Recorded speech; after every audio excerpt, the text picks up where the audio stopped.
Ça, tantôt, je suis en train de dire que la première fois que j'ai entendu ma voix, j'allais à l'école primaire. Ouais. L'école primaire Île des Sœurs. de l'Île des Sœurs, oui. Et puis, il y avait une crew télé qui était venue tourner une émission sur les enfants et la lecture.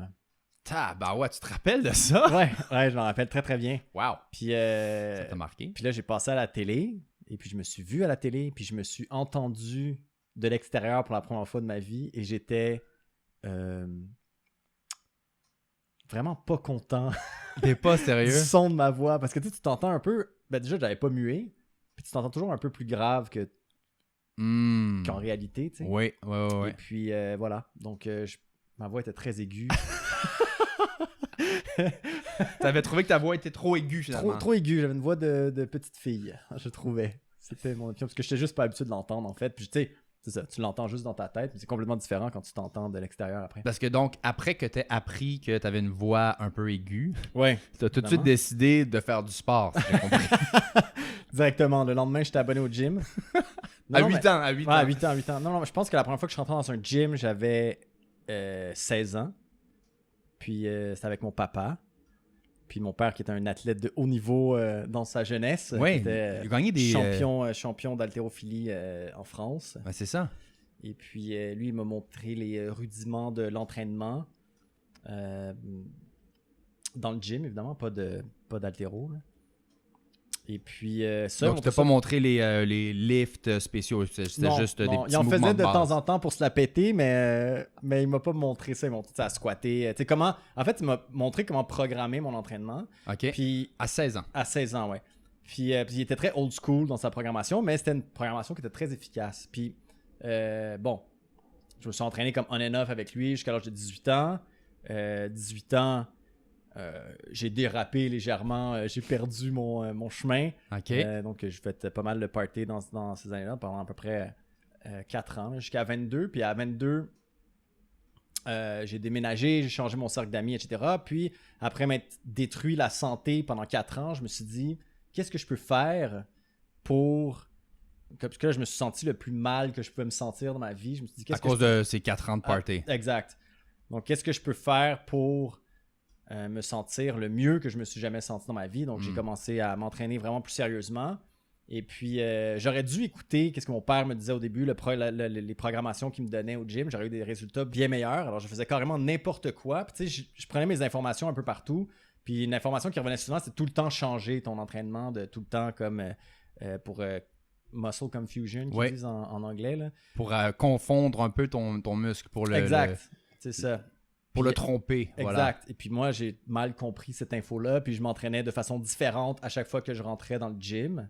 De différente dans le sens que tu travaillais les mêmes groupes musculaires, mais de façon différente ou tu travaillais... Exact. OK. Je travaillais les mêmes... bref, en tout cas, j'ai fait n'importe quoi pendant plusieurs années. Puis j'avais écouté les conseils que mon père m'avait donnés au début. J'aurais eu déjà des meilleurs résultats.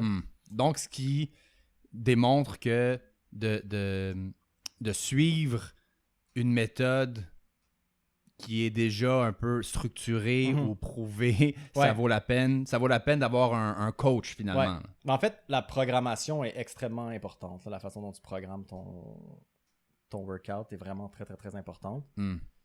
Et puis ça, j'ai commencé à m'intéresser à la nutrition. J'ai fait mon cours pour devenir entraîneur privé. J'ai fait plusieurs sports. Puis voilà, c'est ça. Puis je me suis jamais arrêté de m'entraîner depuis. Je me suis toujours intéressé à la nutrition. Je lis des articles là-dessus. J'écoute des podcasts. Je suis vraiment addict à l'entraînement. À ce type de contenu-là. Puis exact. C'est un peu le... Puis là maintenant, tu fais de l'haltérophilie aussi exact, en prévoyant faire des compétitions? Ou... C'est vraiment pour le plaisir parce que je suis beaucoup trop vieux pour me rendre nulle part dans ce sport-là. Puis j'ai commencé, ça fait 1 an, mais j'ai eu comme non, ça fait plus qu'1 an, ça fait 1 an et demi, mais tu sais, j'ai eu il y en a eu cette pandémie, premièrement, donc ça m'a coupé aussi dans mon entraînement. Je suis retourné à l'école, donc pendant 6 mois, j'ai pas pu en faire. Donc, je dirais que j'ai 1 an d'expérience en haltéro. Puis j'aurais aimé ça compétitionner cet été, mais on va voir qu'est-ce qui va arriver avec les compétitions, les gyms, etc. T'sais. Puis là, compétitionner cet été voudrait dire qu'après 2 mois d'avoir fait aucun entraînement, tu sauterais direct dans une compétition, non, ça serait pas... Non, ça serait pas l'idéal du tout. Donc voilà, mais toi, à quel âge tu avais commencé à à faire du sport puis à t'entraîner? De ce que je me rappelle, tout a commencé avec l'escrime. Oui, mais je me rappelle, j'en avais fait de ça Oui, aussi. Ouais. au primaire aussi. Est-ce qu'on en a fait ensemble, non? Probablement, parce que je pense que toute l'école, à un moment donné, se mixait là-dedans. Fait que j'avais commencé, je pense que j'ai touché à tous les sports. Déjà, quand j'étais jeune, j'étais un peu, tu le sais, on se côtoyait à l'école primaire. J'étais un peu énergétique. Légèrement, oui, légèrement. Mes parents te gardaient des fois, puis ils ont plein d'histoires à raconter. Fait que, tu sais, disons que il y a certaines personnes qui m'auraient mis sur des pilules, tu sais. Ouais. Puis ma mère voulait pas me mettre sur des pilules pour comment on appelle ça, l'hyperactivité. Là. Exactement, pour les enfants hyperactifs. Elle a dit plutôt que de prendre l'aspect pharmaceutique, je vais tout simplement l'inscrire à tous les sports inimaginables, puis il va juste utiliser son énergie là-dedans. Complètement épuisé quand il va rentrer à la maison. Et puis, on remercie ta mère. Je suis sûr que tu es très, très content que ta mère a décidé de prendre cette avenue-là plutôt que de te mettre sur des oui, pilules. Absolument. Parce que là, maintenant, je suis tout à fait sain d'esprit et équilibré. Et j'ai plein d'expériences en sport. Ouais, exact. Donc, c'est ça qui est le fun. Et en fait, tu vois, je t'ai menti. Je t'ai dit que ça commençait avec l'escrime. C'est pas vrai. Ça a commencé avec le karaté. Je pense que beaucoup d'enfants ont pris des cours de karaté. Ouais. Puis ensuite, ça a évolué. Et sport que pas beaucoup de gens ont fait, c'est l'escrime. Et ça m'avait vraiment... pas passionné, mais ça m'avait vraiment surpris parce que c'était pas un sport que je connaissais. Puis c'était un sport où... C'est le premier sport où vraiment je devais avoir un masque, puis avoir une protection. Puis, parce que le karaté, t'as ton suit, ton kimono. Puis c'est tout. Là, c'était vraiment quelque chose de spécial. Et qu'il y avait aussi une espèce de duel avec quelqu'un. Ouais. Le karaté, tu faisais tes katas, mais t'étais tout seul. Là, exact. Et j'ai bien aimé ça. T'en as fait longtemps? J'en ai fait, je pense, de mémoire, 3 ans. Puis on faisait des compétitions. Ben, on était des petits culs. On faisait des compétitions, puis on faisait un peu n'importe quoi. Ben, moi, je faisais un peu n'importe quoi finalement, mais ça donnait quelque chose. Et c'est là que j'ai voulu toucher à pas mal tout.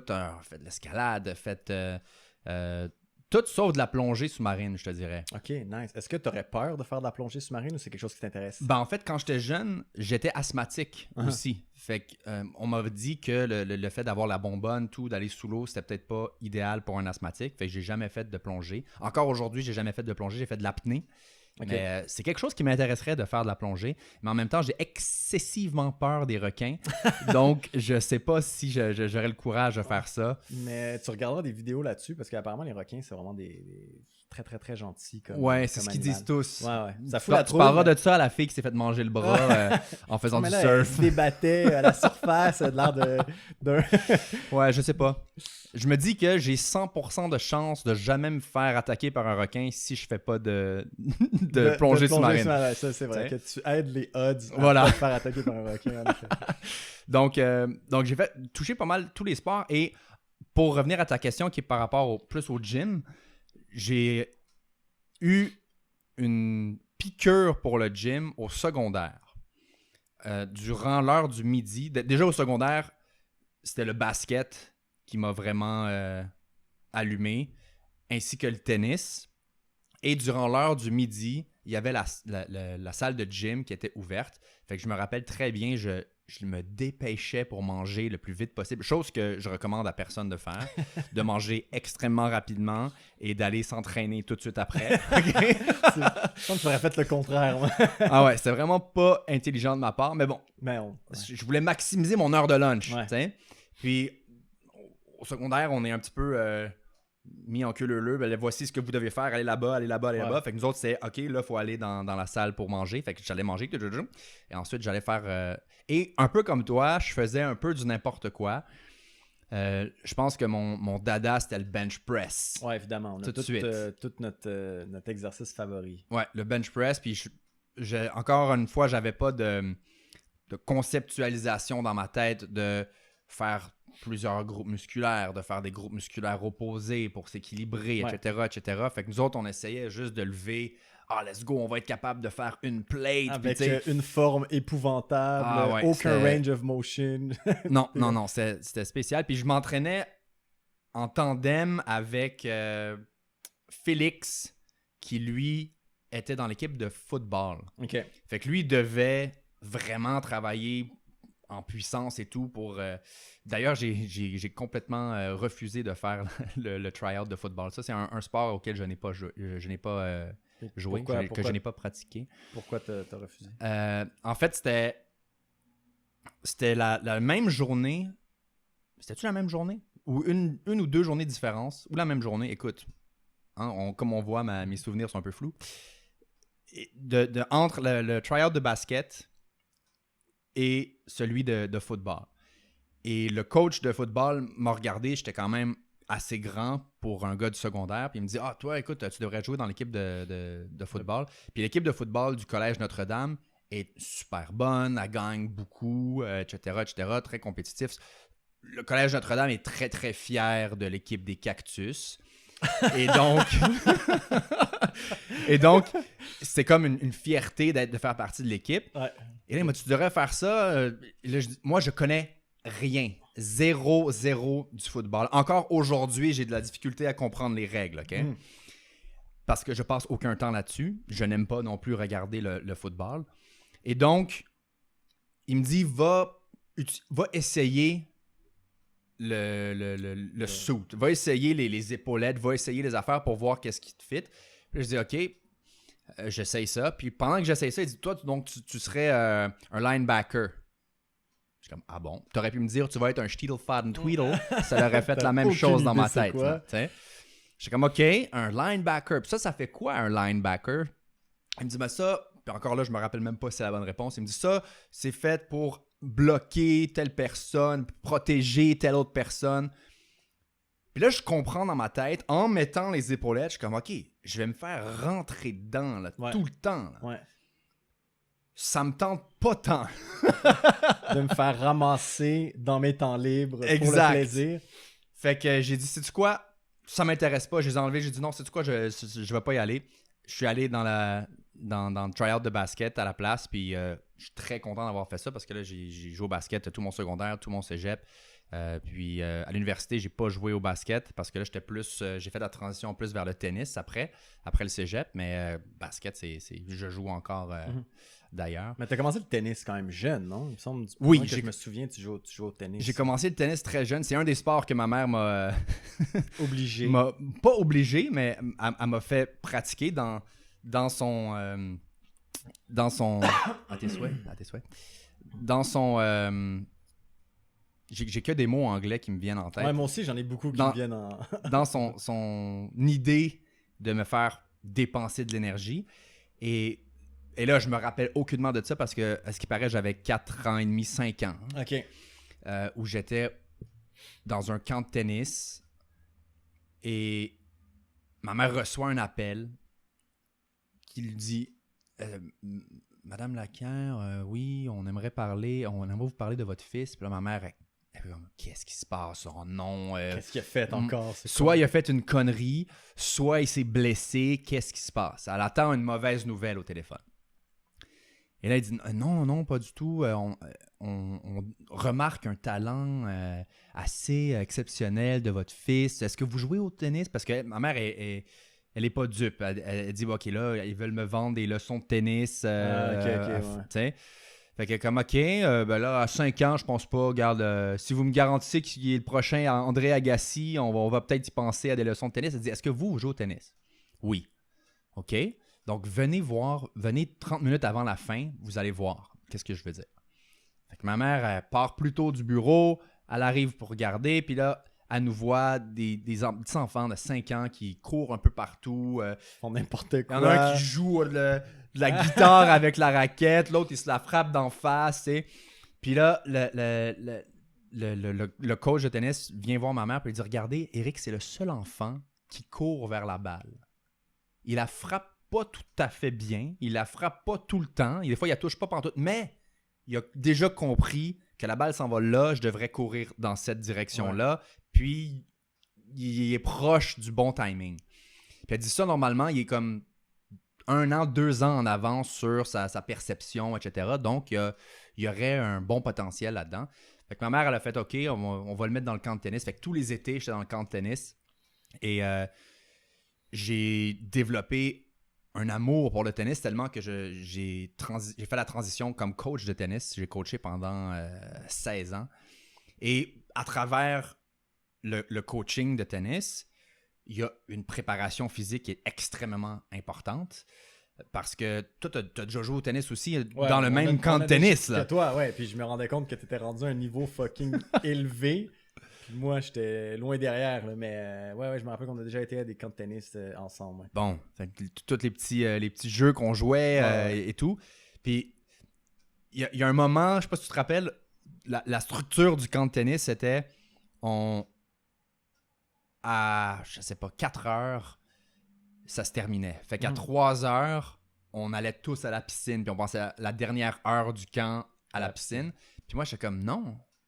Rendu à un certain âge, j'étais comme, non, là, je veux pas perdre mon temps à la piscine. C'est un camp de tennis. Je veux pratiquer mon tennis. Ah ouais, hein? Et puis là, ils étaient comme, ben là, Eric, c'est parce que là, c'est ça le plan, c'est ça. Je suis comme, garde, je peux-tu aller sur le terrain là-bas que personne n'utilise, pratiquer mon service tout seul, je veux pas déranger personne.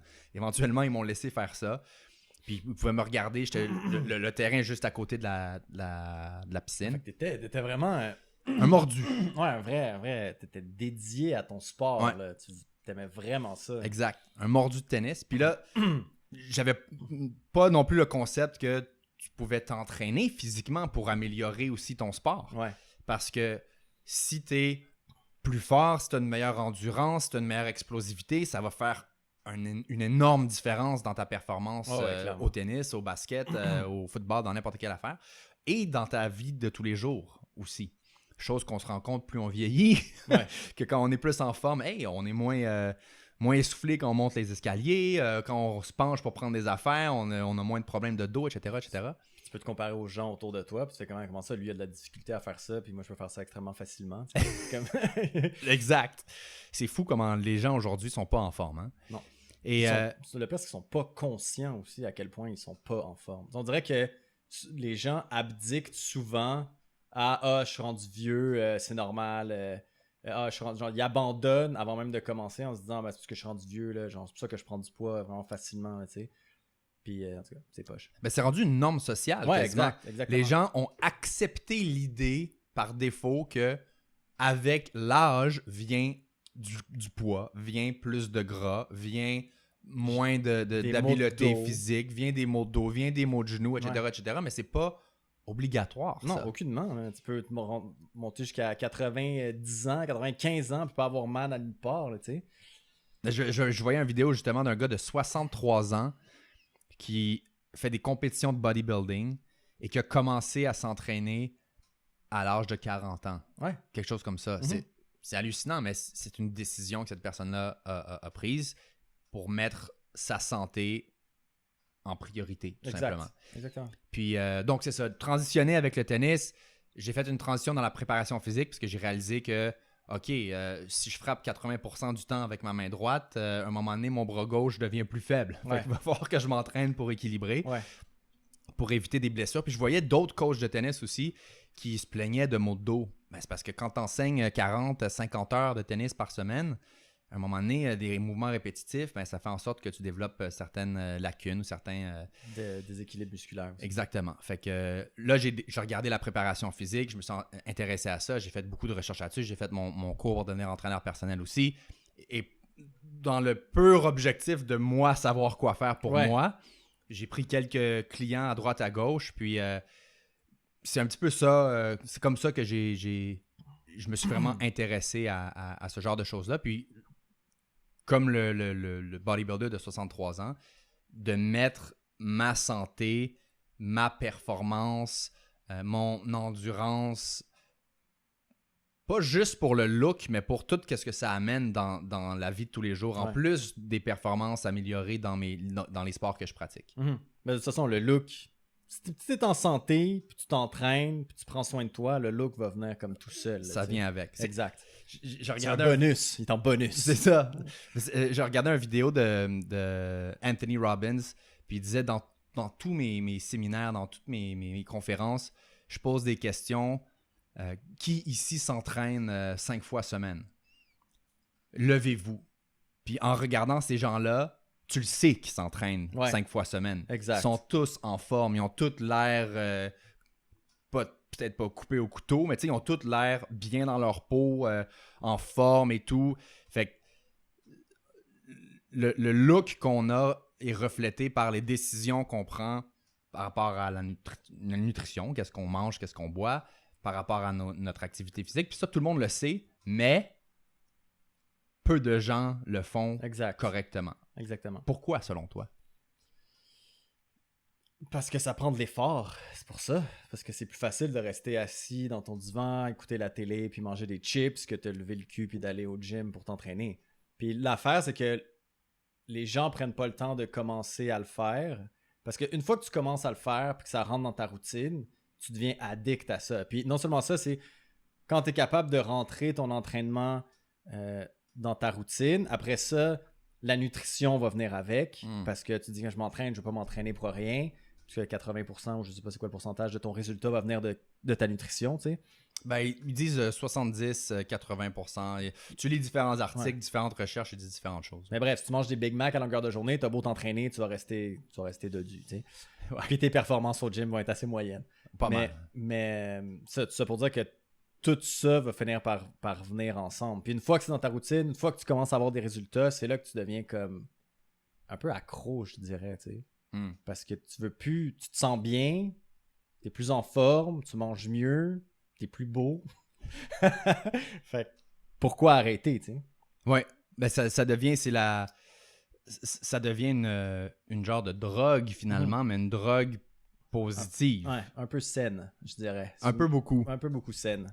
Puis d'un autre côté aussi, ne pas le faire, c'est selon moi autant de travail parce que tu as comme une bataille psychologique avec toi-même à tous les jours que je me trouve gros, je me sens pas bien, je suis pas capable de lever mon bras parce que j'ai super mal à l'épaule pour absolument rien, développe des tendinites, etc., plein d'autres problèmes de santé qui peuvent être reliés à ça. Puis c'est aussi difficile d'aider avec tout ça, j'ai l'impression, que d'aller t'entraîner, tu sais. Ben, en fait, c'est deux types d'inconfort. C'est soit tu acceptes l'inconfort d'être en embonpoint, d'être tout le temps fatigué, de mal dormir, d'être stressé, d'avoir mal aux genoux, d'avoir mal au dos, d'avoir mal à l'épaule pendant 3 mois, 3 ans, 30 ans. Tout le reste de ta vie, c'est si ça. Tu fais rien, puis ça va même aller en s'empirant, tu sais. Exact. Ou tu acceptes l'inconfort temporaire d'aller au gym, de faire un peu attention parce que il y a tellement de différentes diètes, etc., restrictives. Tu n'as pas besoin d'être hyper restrictif pour avoir des bons résultats. Et tu acceptes cet inconfort-là qui est temporaire parce que une fois, comme tu dis, que tu as commencé, que tu as entamé le cheminement, c'est plus facile de le maintenir que ce que ça a été de le démarrer. Exact. Tout à fait. Malgré qu'il y a beaucoup de gens qui vont démarrer le processus, puis ils vont retomber dans leurs anciennes habitudes. Mais parce que faut que tu approches le problème de la bonne façon. Si toi, tu manges du McDo tous les jours, tu bois du Coke, tu fais tout ce qu'il faut pas faire. Ouais. Puis là, tu fais, je vais faire un changement drastique, je vais manger du brocoli, du poulet, puis du riz à tous les repas, je vais boire juste de l'eau, je vais m'entraîner comme un débile mental à suer puis à être raqué comme un fou le lendemain. C'est sûr que c'est trop de changements drastiques d'un coup. Au début, tu vas être motivé, puis tu vas vite abandonner tout ça parce que c'est trop d'efforts. T'es mieux d'incorporer petit peu par petit peu des trucs dans ta diète. Ben oui. Par exemple, commence par manger juste une tasse de brocoli par jour, genre. That's it. Fais juste changer ça, puis de boire plus d'eau. 2 trucs, that's it. Tu fais ça pendant une semaine. Puis une fois que c'est bien rentré dans ta routine, psychologiquement, tu vas commencer à te sentir mieux, tu vas commencer à avoir des résultats, puis tu n'auras pas le goût de revenir à où est-ce que tu étais avant.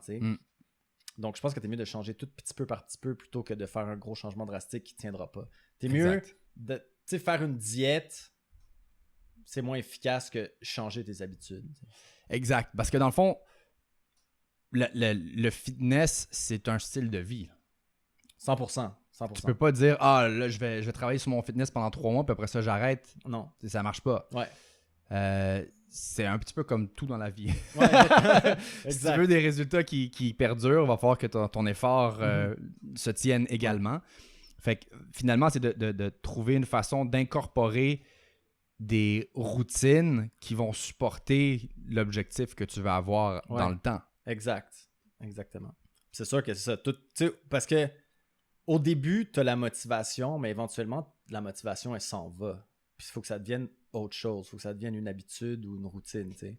Exact. Parce que tu peux pas rester motivé pour toujours. C'est pratiquement impossible, non. T'sais.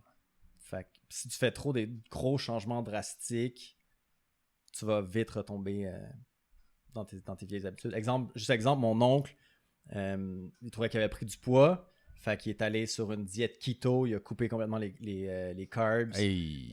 C'est une diète qui est extrêmement restrictive, qui est très dure à suivre. Il a perdu 30 livres en 3-4 mois, genre. Ouais. Mais il a tout repris rapidement parce qu'il a recommencé à manger. Il faut que ce soit quelque chose qui soit sustainable. Je sais pas c'est quoi le mot en français, je me rappelle plus. Là. Mais il faut que ce soit quelque chose que toi non plus, tu trouves plus. Quelque chose que tu peux tenir à long terme. Ouais, tenir à long terme, voilà, exactement. Merci beaucoup. Oui, puis ça aussi, il y a plein d'informations en ligne que les gens trouvent. Ils disent « Ah, keto, la meilleure chose qui n'existe pas. » Mais on a besoin de carbs. Oui. On a besoin de glucides, les amis, à la maison. Votre cerveau, ça roule sur des glucides, ça, tu sais. Mais je pense que qu'est-ce que les gens trouvent attirant de ce genre de diète-là, comme la carnivore diet ou comme la diète keto, carnivore, oui. Ouais, c'est moi la diète carnivore parce que tu manges que de la viande. Je pense qu'ils aiment ça avoir un truc très très simple à suivre. Fait que tu sais, la diète keto, c'est très simple à suivre, mais est-ce que tu vas pouvoir continuer à la faire à long terme? C'est ça la question, tu sais. Parce que manger comme ça, puis boire d'alcool, puis jamais manger... moi, j'aime ça, le pain, puis le riz, puis genre... Exact. Ben dans le fond, aussi, la diète keto, c'est pas nouveau, là. Non, c'est très... Non, c'est vieux. Ça a été ramené... C'est la diète de Atkins qui ont rebrandé aux couleurs du jour, au goût du jour. Puis maintenant, tout le monde a capoté là-dessus pendant un bout. On en entend un peu moins parler maintenant. De moins en moins, mais ça va être aussi autre chose. Le jeûne intermittent, puis il y en a plein des trucs qui viennent. Il y a rien, tous des trucs qui sont pas nouveaux, là, puis qui... Ils reviennent, ça revient de mode, puis ça disparaît. Comme le gluten-free, que les gens... Alors, moi, je mange plus de gluten. Ouais. Il y a une grosse mode de ça. Puis les gens, si tu leur posais la question, ils savaient même pas c'était quoi du gluten, puis ils disaient qu'ils en mangeaient pas. T'sais. Exact. Non, mais non, ça, j'en veux pas. Parce que... Pourquoi? Ben, parce que c'est non. Il y a du gluten. Voilà. Mais il y avait un show de télé, qu'est-ce qu'il avait fait? Il avait arrêté des gens qui faisaient du sport dans un parc. Par exemple, quelqu'un qui fait son jogging, il l'arrêtait pour lui poser des questions. Puis il disait, est-ce que vous mangez du gluten? C'est comme, ah non, j'en mange pas, c'est pas bon pour la santé. Tu dis, ok, c'est quoi du gluten? Puis t'es comme, c'est dans le riz, c'est dans les patates. C'est comme, dans le fond, il parlait des carbs. T'sais. Ouais. Fait que les gens sont même pas au courant de ce qu'ils font, juste parce que c'est une espèce de mode, puis ils décident de suivre les modes.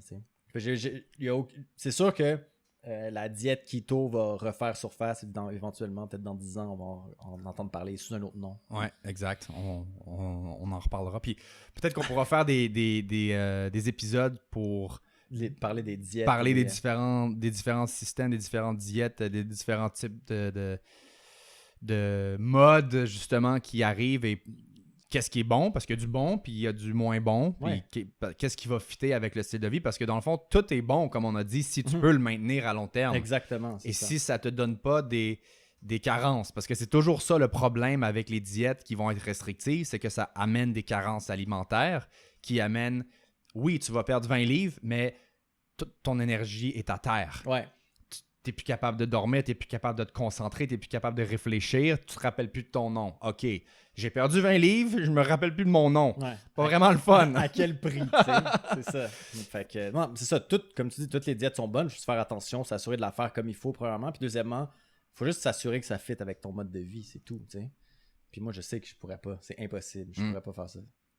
Non, toi, t'aimes beaucoup trop. J'aime beaucoup trop les carbs. Ouais. J'en ai dans chaque repas. C'est délicieux, délicieux. Quand on se priver de patates, de riz, de pain, c'est impossible. Non, c'est très difficile. Je me rappelle. C'est-tu la keto diet où tu n'es pas censé manger quoi que ce soit qui commence par un P? Je sais pas. la pizza, la poutine, les pâtes, C'est possible, le mais pain, je pense les que patates. c'était juste une diète qui a existé. Je sais pas si ça dit la keto. Parce que je sais que faut que tu calcules vraiment ton gras aussi. Mais c'est ça que les gens ne calculent pas tant. Ouais, exactement. Puis c'est quand tu es pogné à calculer, Mhm. c'est déjà une étape de plus à faire qui va faire en sorte que tu vas probablement abandonner le projet dans 2 semaines, 2 mois. Peut-être que tu vas toffer 6 mois, mais à un moment donné, la vie... Parce qu'on vit une vie beaucoup plus rapide aujourd'hui qu'avant. Là. Ouais, peut-être moins ces temps-ci, là. Moins pendant cette situation spéciale, mais dans la vie de tous les jours, on est toujours sur la go. On n'arrête pas pour 2 secondes pour réfléchir. Puis là, tu vas me demander de tout calculer. Là. Ouais, exact. OK. Mais encore une fois, c'est pas viable à long terme. Non. Faut Moi, le faire pendant- je l'ai fait, moi, là. Ouais. Calculer mon riz, calculer ma portion de viande, etc. Comme on dit, là, au poil de cul. Là, c'était, oh, ça... Oh non, il y a 1 gramme de trop, je l'enlève. Tu sais, puis à un moment donné, je me suis juste épuisé de faire ça. Puis j'en ai eu une écœurantite. Puis j'avais gardé ça à peu près bon comme ça. Puis mes résultats sont similaires. J'ai quasiment les mêmes résultats. T'es pas un bodybuilder qui va faire une compétition, tu sais. C'est ça. Tu vis dans la vie de tous les jours. C'est sûr que si tu vas compétitionner, il va falloir que tu calcules tout. Mais dans notre situation actuelle, c'est pas nécessaire de faire des choses comme ça. Exact. Toi, est-ce que tu t'entraînes un peu ce temps-ci? Qu'est-ce que tu fais? Je m'entraîne, oui, à la maison. J'ai la chance d'avoir des élastiques. Oui, chanceux, parce que c'est vraiment difficile à trouver en ce moment sur Internet. Premièrement, ils coûtent super cher. Ou sinon, tes commandes, ça va arriver dans 2 mois. Ouais, toi, tu as une belle histoire là-dessus. Ouais, j'ai une belle histoire. Je me suis commandé des élastiques, pas cher, bon deal, parfait. Ils m'ont dit, je vais les recevoir dans 3 à 6 semaines. Wow! J'ai fait, hey gars, je vais les commander, je vais les recevoir, ça va être mieux que rien. Je vais les commander, puis je vais les recevoir. 2 semaines après que je les aille commandés, je reçois un email pour me dire qu'ils sont back-order, puis qu'ils m'ont remboursé. Fait que voilà. Fait que là, j'ai pas le goût d'attendre un autre 3 à 6 semaines pour avoir des élastiques. Alors, j'ai mis une croix sur les élastiques. Abandonné le projet des élastiques. Ouais. Ben, faute d'avoir des élastiques, tu as au moins une barre pour faire des pull-ups. Je sais pas comment dire pull-up en français. Non, je pense qu'on va garder ça en anglais. Des tirs vers le haut. Des tirs vers le haut. Je pense que tout le monde sait c'est quoi des pull-ups. Ouais, pull-up, chin-up, etc. Puis, ça, c'est déjà excellent. Excellent. J'ai un plancher pour faire des push-ups, c'est merveilleux. Voilà. Il y a beaucoup de choses qu'on peut faire avec le poids du corps. Là. Puis j'ai un escalier de 15 étages. Fait que je l'utilise pour travailler les jambes. Là. Je monte, je descends 2-3 fois. Puis je te dis que ça fait mon cardio et ça travaille les cuisses. Ah oui, c'est clair. Fait que c'est ça que j'ai en attendant. Sinon, je fais des mouvements d'haltérophilie dans mon salon avec un manche à balai. Et puis, je travaille aussi beaucoup sur ma mobilité. Je m'étire à tous les jours. Puis, je fais des exercices de mobilité à tous les jours. Fait que, tu sais, je me dis que cette période-là, je suis pénalisé parce que oui, c'est vrai que j'ai pas de poids, etc. Mais je vais l'utiliser pour travailler sur des trucs que je prends pas le temps de travailler habituellement. Puis, je pense que quand je vais revenir au gym, je vais être encore meilleur. Je vais avoir perdu de la force, certes.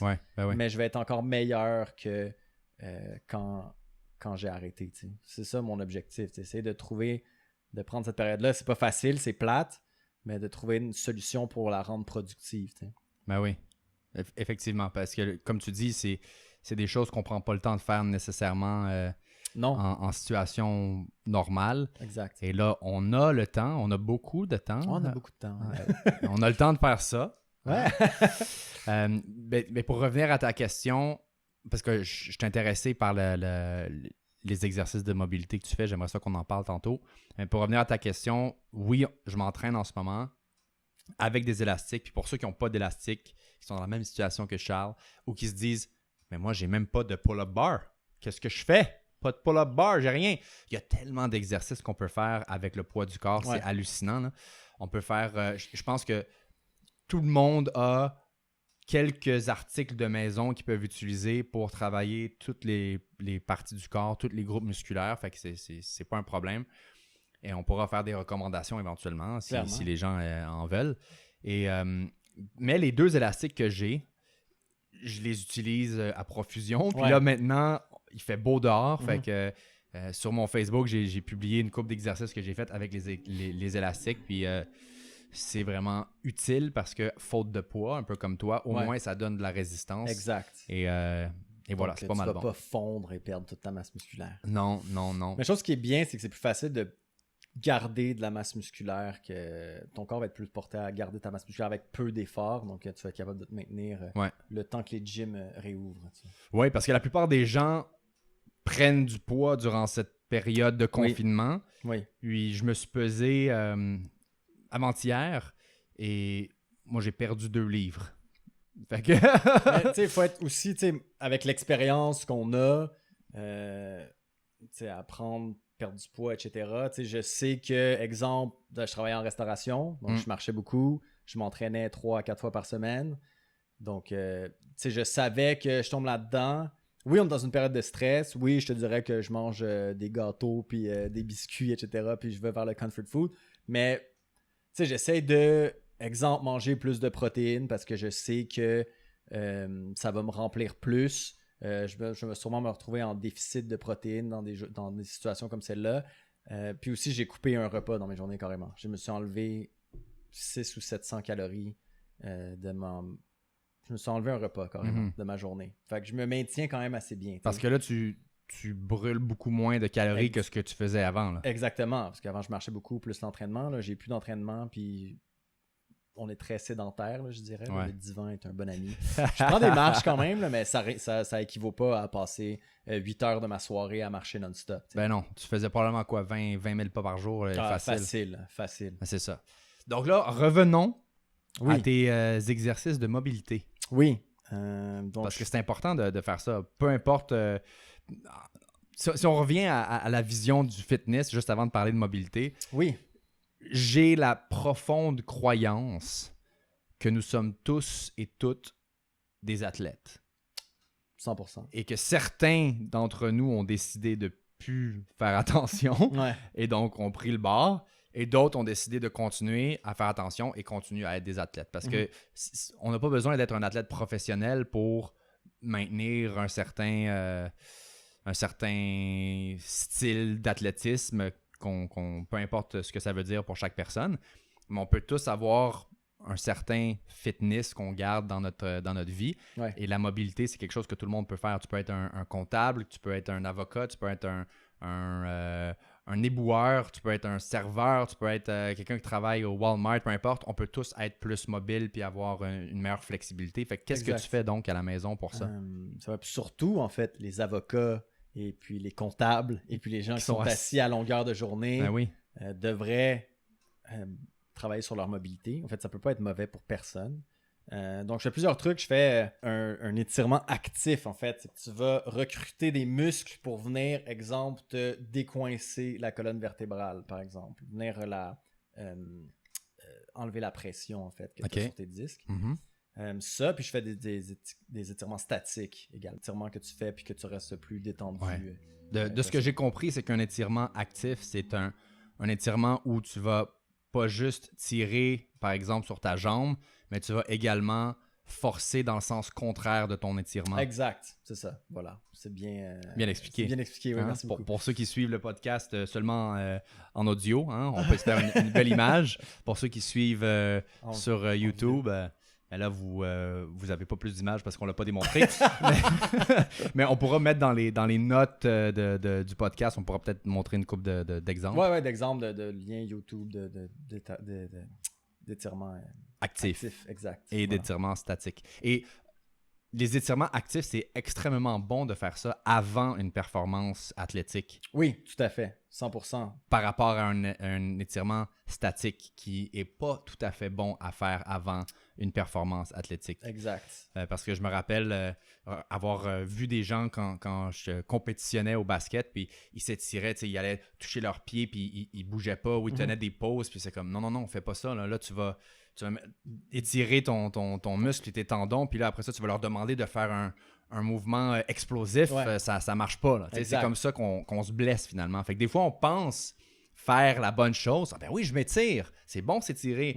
Mais si tu fais pas le bon type d'étirement avant la bonne activité ou dans le bon temps, ça peut te nuire plus que t'aider finalement. Exact, tout à fait. C'est vrai. Puis, de faire des étirements actifs avant une performance, ça va non seulement tu vas mieux recruter tes muscles quand tu vas faire ton exercice, et puis aussi tu vas avoir une meilleure range of motion. C'est difficile les termes en français. Hein. Parce que, j'ai fait mon cours d'entraîneur en anglais, je connais tous les muscles du corps en anglais. Puis, j'écoute des vidéos plutôt anglais. Donc, en tout cas, range of motion. Les recherches aussi sont toutes faites en anglais. C'est rare de trouver des recherches scientifiques en français. En tout cas, moi, j'en ai pas lu récemment. Mm-hmm. Non, moi non plus. Non, je les trouve pas mal plus en anglais qu'autre chose. Les podcasts que j'écoute sont en anglais aussi. Donc, dans la vision du fitness, on a parlé d'étirement, là, on a parlé de mobilité, etc. Mais le fitness, c'est pas juste travailler ses muscles, travailler ses tendons, travailler sa mobilité. Ça englobe un peu tous les aspects de la vie, dont le sommeil. Tout à fait, 100%. Donc, en fait, c'est quasiment un des trucs c'est pas le truc le plus important. T'sais. Et beaucoup de personnes, il y a cette tendance aujourd'hui, peut-être moins à cause de la situation du confinement, mais il y a cette tendance à dire, ben non, coupe des heures de sommeil, tu vas être plus productif, tu vas pouvoir amener plus de valeur au marché, tu vas pouvoir créer ta business, blablabla, blablabla. Coupe ton heure. Ah, dormir, c'est pour les fainéants. Mais finalement... Je vais dormir quand je vais être mort. Exact. C'est une phrase quand même qu'on entend souvent. Là. Ben, tu risques de mourir plus vite si tu dors moins. Exact. Ben oui, clairement. Là. Puis donc, plus tu dors, plus tu es productif aussi. T'sais. Ton cerveau a besoin de se déconnecter pour travailler efficacement. Oui, puis il y a beaucoup de recherches qui ont été effectuées sur le sommeil. Puis là, on va pas trop rentrer en détail maintenant. Ça sera peut-être le sujet d'un épisode plus tard dans le futur. Mais ils ont démontré rapidement que il y a certaines fenêtres de sommeil qui vont être plus importantes que d'autres pour différents types de personnes. Donc, il y a des gens qui vont avoir un cycle de sommeil qui va se compléter en 2 heures. Puis, il y a une autre personne qui va se compléter en 1 heure. Puis, d'autres personnes, ça va prendre 4 heures pour combler le même cycle. Mm-hmm. Et je crois que c'était Einstein où... en tout cas, il comparait le cycle de sommeil de différentes personnes, de différentes personnalités connues. Et il y en a qui dormaient des 1 heure... de 1 heure 8 fois dans la journée. Ouais. Mais 1 heure, il se réveille, il va faire du travail, il va se recoucher pendant 1 heure, il retourne. D'autres qui faisaient 3 fois dans la journée des mini-siestes finalement, et d'autres qui dormaient des 8 heures de temps. Fait que tout dépendant de comment notre corps réagit au sommeil, notre cycle de sommeil, c'est pas vrai nécessairement que tout le monde a besoin de 8 heures. Non, il y a des gens qui ont pas besoin de beaucoup de sommeil, qui peuvent dormir 4 heures. 4 à 6 heures par nuit, puis pour eux, c'est vraiment en masse. Mais, puis il y a beaucoup de monde qui pense, qui sont ces gens-là, mais le pourcentage de la population est extrêmement faible. Là. Je pense que c'est comme 1 à 3% des gens peuvent faire ça. Fait que si c'est toi, ça m'étonnerait que c'est pas la plupart du monde qui peuvent se permettre de faire des trucs comme ça. Surtout, en plus, si t'es un athlète, c'est clair que tu as besoin de dormir le plus possible. Je sais qu'André Agassi, qui est un pro du tennis, il se faisait coacher par un neurologue pour le sommeil. Puis il lui conseillait de dormir des 12 heures par nuit. Pour lui spécifiquement. Pour sa situation, un athlète professionnel et son cycle du sommeil, etc. D'ailleurs, ça serait le fun de parler avec un spécialiste, ou une spécialiste du sommeil. Ouais, ça serait J'aimerais vraiment ça, poser des questions, parce que je m'y connais un peu par rapport au sommeil. J'ai l'application, il y a plein d'applications qui peuvent calculer notre cycle du sommeil. Et sais-tu quoi? J'ai parlé à quelqu'un qui travaille dans une clinique du sommeil, je ne me rappelle plus laquelle. Okay. Je vais essayer de la retrouver pour voir si on pourrait peut-être l'interviewer. Ah, ça serait cool, ça. Et elle m'expliquait que toutes les applications mobiles qui vont calculer ton cycle du sommeil, qui vont te réveiller dans le bon moment, etc., ce sont tous des modèles qui ont été faits à partir de recherches où ils utilisaient uniquement des hommes. Donc, les femmes, quand ils utilisent ces applications-là, ça ne fonctionne pas aussi bien. C'est assez fou pareil. Hein? Ah, ok, intéressant. Oui, donc, parce que je parlais justement de ça avec elle, puis elle me disait, ça c'est bon pour toi, mais moi, ça ne marche pas. Parce que je capotais. Là. Quand j'ai commencé à utiliser cette application-là, ça me réveille. Je dis, je vais me réveiller à 8 heures. Oh, non, ça m'a réveillé à 7h46 parce que ça a jugé que c'est là le bon moment de me réveiller. Parce que, tu sais, des fois, tu te réveilles, ton alarme sonne, tu te réveilles à l'heure que tu voulais, mais t'es comme « Ah, ça va pas bien. » Puis d'autres fois, tu te réveilles 1 heure avant le temps, puis t'es comme « Oh, j'ai plein d'énergie. » C'est parce que tu t'es réveillé dans le bon temps dans ton cycle. Exact. Puis cette application-là, c'est censé justement calculer ça. Puis elle dit « Oui, ça peut très bien fonctionner pour toi, mais pour moi, je suis une femme, ça marche pas. » Puis elle m'expliquait ça. Je suis comme « Wow, OK, c'est assez spécial. » C'est bien intéressant. Mais moi, je sais que ça fonctionne extrêmement bien pour moi aussi. Là. Des fois, je suis juste dans mon lit, je m'entrouvre les yeux, puis mon alarme sonne. Ah, il a vraiment bien compris. Ouais, il a vraiment bien compris. Oh, il est réveillé, je vais faire ma job. Fait que, ouais, non, c'est bien ça. Et qu'est-ce que tu fais, toi, donc, pour... Parce que le sommeil, c'est bon. On a dit que c'est bon, mais c'est bon pour quoi? C'est bon pour aider la récupération musculaire, aider pour le focus mental aussi. Là.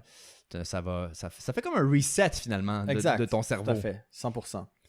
Puis c'est bon pour le système immunitaire également, qui est très important, surtout dans une période comme celle-ci. Oui.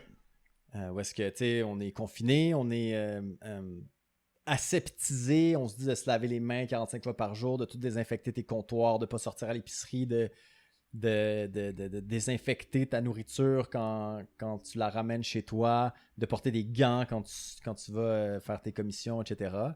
Et puis, là, je viens juste d'apprendre qu'on n'a pas le droit de faire l'épicerie à 2 aussi. Hein? Ouais, aussi, ça dépend des places. Costco le permettent, là, mais je sais qu'il y a des places qui te laissent juste rentrer une seule personne à la fois, comme Provigo et IGA, etc. C'est pas de couple, c'est une personne qui va aller faire les courses. Donc, je vais faire vraiment beaucoup les courses tout seul. Donc, ouais, c'est ça. Donc, c'est très important pour le système immunitaire d'avoir de bien dormir, faire de l'exercice, évidemment. On le sait, il y a assez de recherches qui le prouvent. À s'assurer d'avoir une digestion de qualité. Hein? Optimale, voilà. Éviter la nourriture qui peut créer de l'inflammation, etc. Parce que savais-tu, Eric, que 70% de ton système immunitaire se retrouve dans ton système digestif. Oui, ton microbiome. Exact. Donc, c'est très important d'en prendre soin. La preuve, c'est que moi, il y a 1 an, j'ai fait une pneumonie. Je ne sais pas si tu t'en souviens. Oui, je m'en souviens. Un petit résidu là, de pneumonie. Donc, oui, c'est ça. J'ai eu un gros antibiotique intraveineux, plus un gros antibiotique qui s'appelle le Biaxin. Si vous faites prescrire ça, je vous suggère d'en demander un autre parce que c'est vraiment très, très, très violent. Même quand j'en ai parlé à d'autres médecins, puis ils étaient comme « Oh my God, voir qui t'a prescrit ça, c'est vraiment intense comme... » Puis le problème des antibiotiques, c'est que justement, ça va détruire ta flore intestinale. Exact. C'est que les antibiotiques, c'est bien parce que ça détruit les mauvaises bactéries, mais c'est plate parce que ça détruit les bonnes bactéries également. Voilà. Et puis, ça m'a complètement détruit mon microbiome. Et dans l'année qui a suivi, si on ne fait pas attention, ça peut prendre vraiment du temps à se rebâtir. Et puis, si on n'utilise pas des trucs pour le rebâtir, ça peut prendre vraiment du temps à se rebâtir. Puis la preuve, c'est que j'ai été, après cette pneumonie-là, moi je suis quelqu'un qui est malade 1 fois par année, des fois 0, tu sais. Là, pendant 7 ou 8 mois, j'étais malade à toutes les 3 semaines, tu sais. Et puis c'était un résidu de pneumonie, c'était une autre maladie? Ben, c'est qu'en fait, mon système immunitaire était rendu ultra faible, donc chaque fois que je travaillais dans un restaurant, j'étais en contact avec plein de gens, des assiettes sales, etc. En plus de mes collègues. Ils sont sales? Ils sont très sales, oui. C'est des cuisiniers, c'est sale. Fait que c'est ça, en plus d'être en contact avec mes collègues, qui eux aussi sont en contact avec plein de monde, etc. Puis ça, je me suis mis à être malade extrêmement souvent parce que mon système immunitaire était rendu ultra affaibli. Ah oui. Et puis pour rebâtir ta flore intestinale, c'est important de prendre des prébiotiques, en fait, qui ne sont pas des probiotiques. Parce que les probiotiques, c'est ce qui peuple ta flore. Les prébiotiques, c'est ce qui nourrit les bonnes bactéries dans ta flore intestinale. Donc, bouillon de poulet. Fait que ça n'a rien à voir là, avec ton yogourt qui disent on a plein de probiotiques dedans. Là, non, ça change rien. À ce qui paraît, c'est complètement pas vrai, ça, parce qu'apparemment, ils sont détruits dans ton estomac avant de pouvoir se rendre dans ton système digestif. Et en plus de ça, ils sont plus actifs. Exact, c'est ça. De toute façon. Fait que ça sert absolument à rien. Puis j'ai même entendu dire, ça faudrait que je vérifie, mais j'ai même entendu dire d'un quelqu'un qui est passé à Joe Rogan, qui est un virologue, qui a lu des recherches sur les probiotiques, et même les probiotiques apparemment ne serviraient à rien parce qu'après un certain temps, ta flore intestinale naturelle prendrait le dessus sur les bactéries que tu essaierais d'implanter à l'intérieur. Donc, Mais c'est ça, les prébiotiques qui sont... qui sont la clé, en fait. Voilà. Et puis, donc, j'ai fait plusieurs trucs. Commencé à boire du bone broth, qui est Du bone broth? Bone broth. Du bone broth. Du bouillon d'os. Du bouillon d'os, OK. Ouais. Poulet ou bœuf, c'est vraiment un excellent prébiotique. Boire du kombucha, excellent. Puis, tout ce qui est fermenté, le kimchi aussi. Ouais. Un autre truc qui est vraiment excellent, c'est les légumes racines. Patates douces, navets, les patates douces, ça, je trouve ça tellement bon. C'est un délice. J'adore les patates douces. Et puis un truc qui a été vraiment incroyable, c'est deux British qui ont fait une recherche, c'est Dr. Michael Ash et Anthony Haynes. Et puis eux, ils ont fait une recette sur... Une recherche, dis-je bien, oui. sur les pommes... sur les pommes, les pommes rouges. Les pommes rouges, vertes, peu importe. Toutes les et puis couleurs la pectine qu'il y a sur les pommes. Donc, voilà. Eux, qu'est-ce qu'ils disent? C'est de faire une espèce de compote de pommes avec tes pommes en gardant la pelure. Et puis, manger ça plusieurs fois par jour va t'aider à rebâtir ta flore intestinale parce que la pectine va venir nourrir les bonnes bactéries dans ton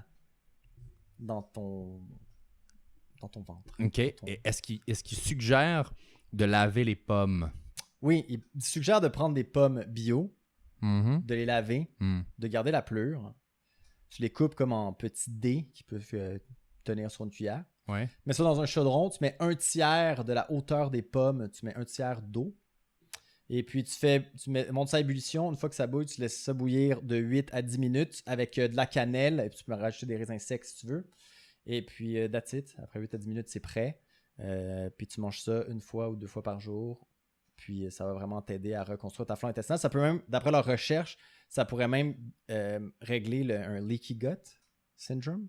Des gens qui ont le côlon qui fuit, le système intestinal qui fuit. Voilà, ouais. Donc, les petites fuites, là. Les petites fuites de systèmes intestinaux. Non, mais en tout cas, c'est un problème, tu connais, t'es familier avec ça. Ouais. Donc ça pourrait même... je n'ai jamais eu ça, moi. Non, moi non plus, mais ça peut même guérir ce problème-là. Wow. C'est vraiment un outil fabuleux. La compote de pommes. La compote de pommes. Faites maison. Faites maison, très important. Pas celle avec une tonne de sucre ajouté. Non, exact, que tu achètes à l'épicerie. Ouais. Ça prend 5 minutes à faire, là, puis c'est bien meilleur. J'ai jamais fait de compote de pommes, mais avec la petite recette que tu viens de me donner, je vais peut-être tenter. Ça donne le goût de tester le truc. Je vais tenter. Donc, après que j'aille suivi ce protocole-là, j'ai pu être malade depuis, en fait. Ouais. Mais là, on parle d'augmenter le système immunitaire ou de renforcer le système immunitaire.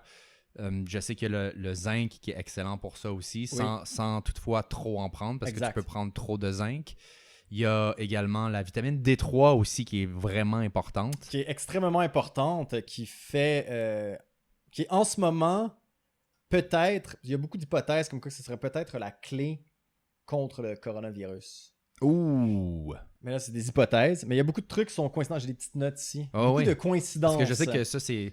La situation du virus, ça t'a amené à faire plusieurs recherches. Exact. Et puis, en fait, c'est ça. Il y aurait une étude. Premièrement, si tu prends un supplément de vitamine D3 et que tu te retrouves à être en déficit, tu augmentes tes chances. En fait, tu aurais 50% moins de chances de contracter une infection du système respiratoire. OK, je veux juste être sûr de bien comprendre. Je sais, je me suis mal exprimé. je laisse résumer. Ouais. Juste être sûr de bien comprendre. Ce que tu me dis, Charles, ce que tu es en train de me dire, j'essaie de te dire, c'est que en prenant un supplément de vitamine D3, je diminue mes chances d'avoir une infection pulmonaire. De 50%. De 50%. Si tu es en déficit. Si je suis en déficit de vitamine D3. Ce qui veut dire que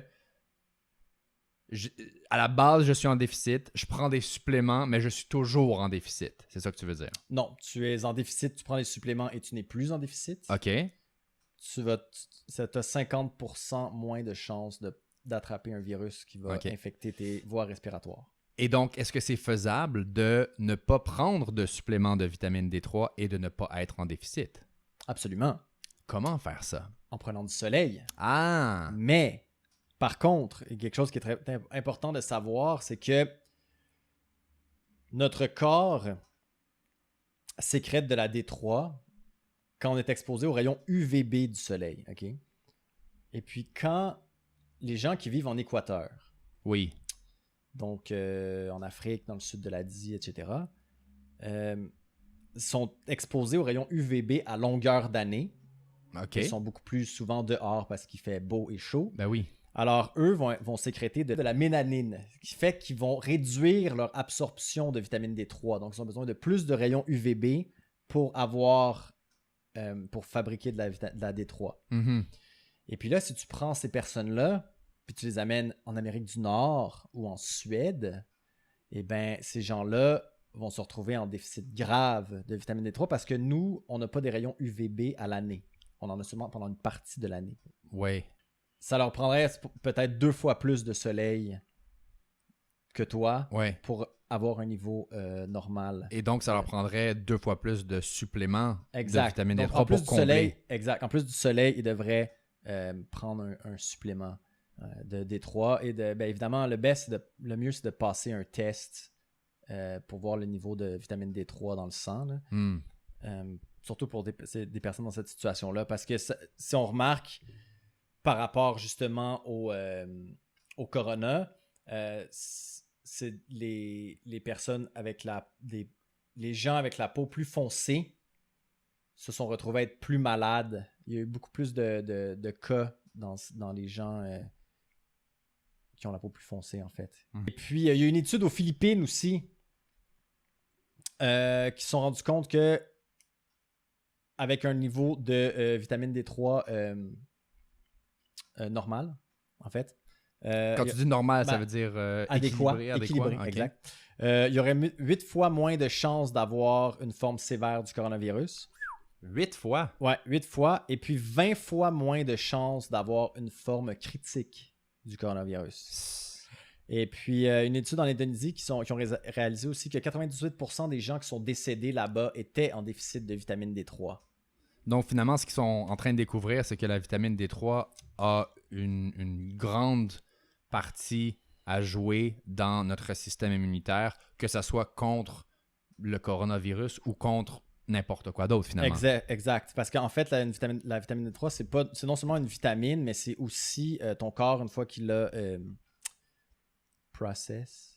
une fois qu'il l'a intégré, qu'il l'a absorbé, voilà, ça devient une hormone, en fait. Fait que donc, toi, si je t'enlève, exemple, la testostérone, tu vas te retrouver à avoir plusieurs problèmes physiologiques. Grave, exact. Ouais. Et puis, fait que là, la vitamine D3, ça devient une hormone une fois qu'elle est intégrée dans ton corps.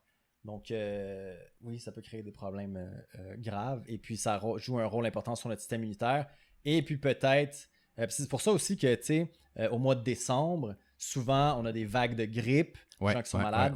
C'est parce que les gens ont tranquillement épuisé leurs réserves qu'il y avait dans leur corps dans les mois suivants. Oui, il y a moins de soleil. Exact. Et les gens s'en vont au travail, il fait noir. Ouais. Ils passent toute la journée au travail à l'intérieur quand il fait soleil. Exact. Ils retournent à la maison, il fait noir. Fait que leur exposition au soleil, complètement zéro. Nul. Puis non seulement ça, tu n'as pas d'exposition aux rayons UVB qui sont nécessaires pour sécréter de la vitamine D3.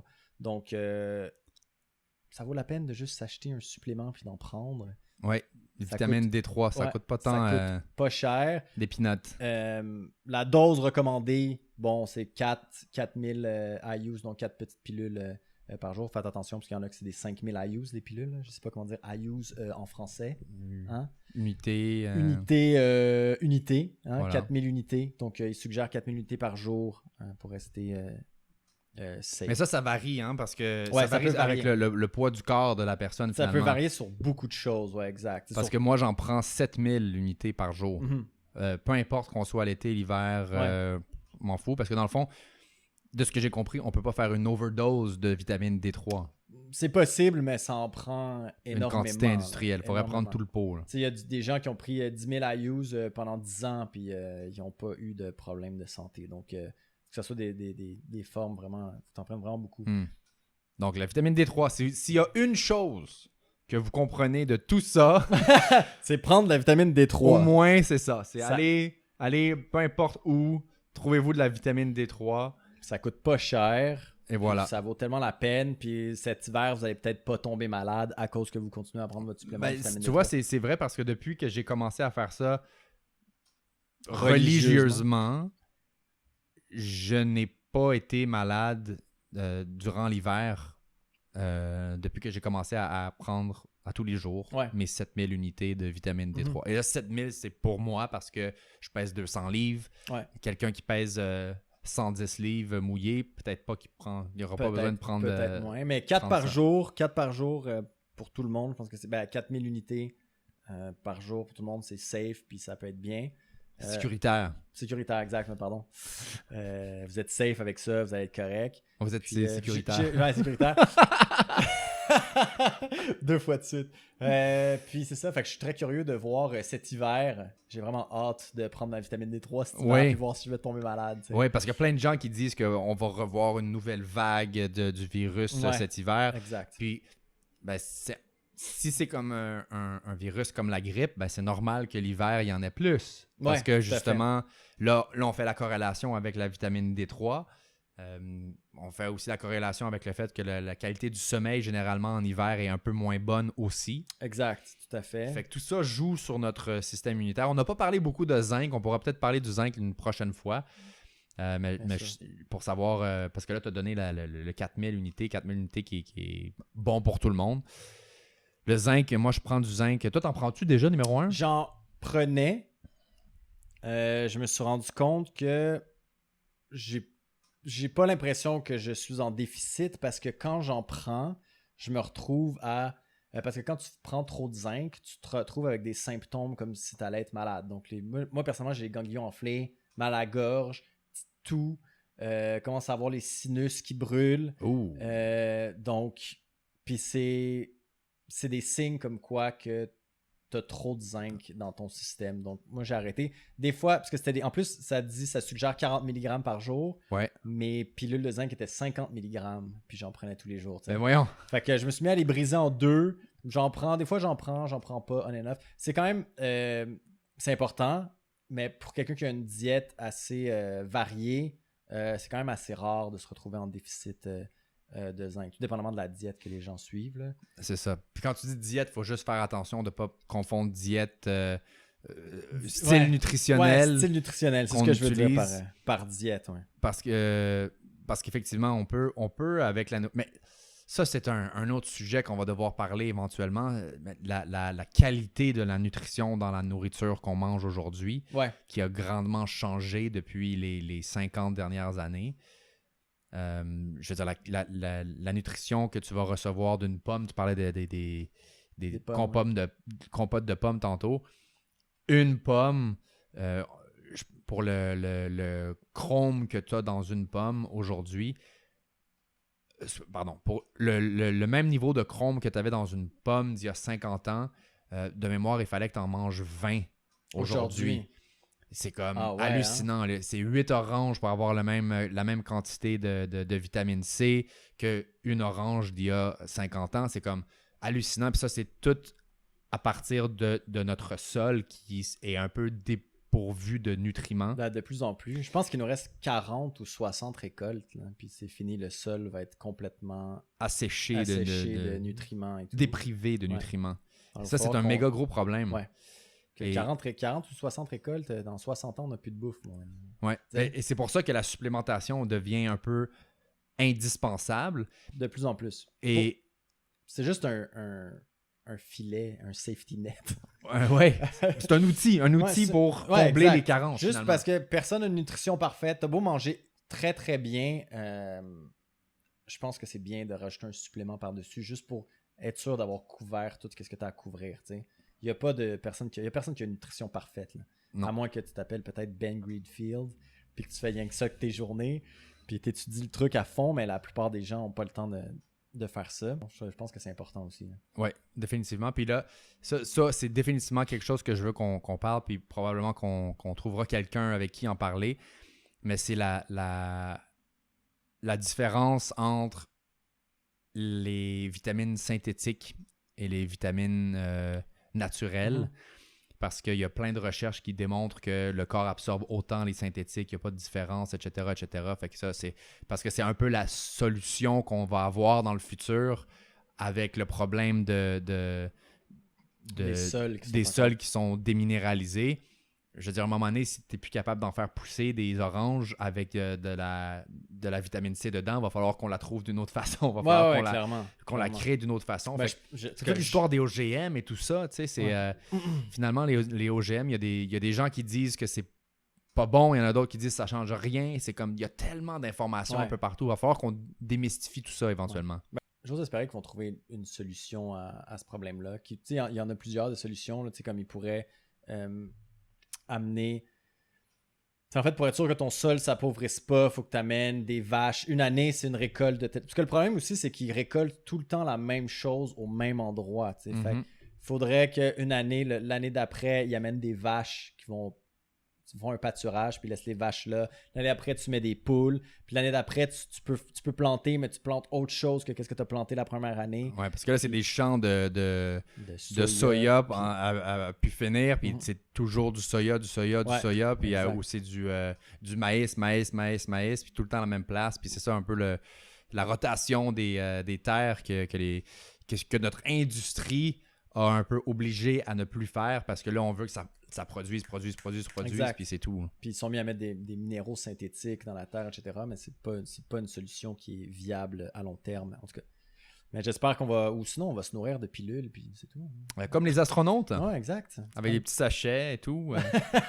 Nickel. T'as tout ce que t'as besoin là-dedans, tu le prends. Ben, honnêtement, des fois, j'aimerais ça avoir cette solution-là, ou une pilule, ou whatever, un shake, whatever, mais une affaire que tu sais que tu prends ça une fois dans ta journée, puis t'as tout ce que t'as besoin. Ouais. Des fois, ça enlèverait tellement de complexité dans la vie, ça te permettrait de faire plein d'autres affaires.